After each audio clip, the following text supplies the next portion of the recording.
got in touch with us when I had just come back from Liberia. It was absolutely extraordinary to hear from you both. Tell us what made you want to speak to us.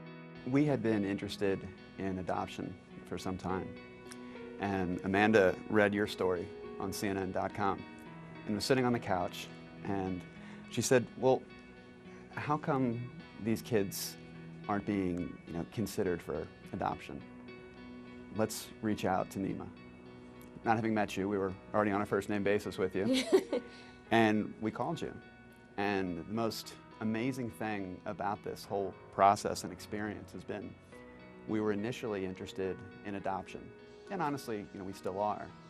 But this has turned into such an amazing experience that, quite honestly, but for your article, would never have happened.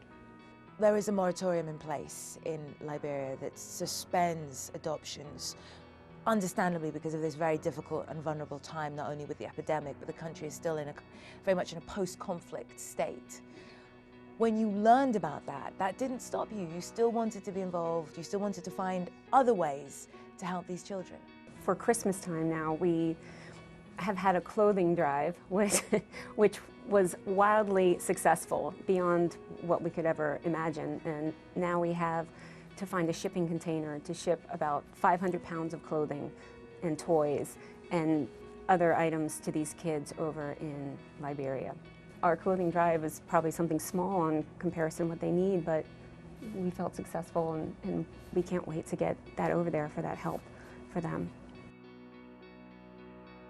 You just see people that come into these situations and they just deal with them the best they can and really are just giving entirely of themselves for these children. And it's just inspiring, it really is.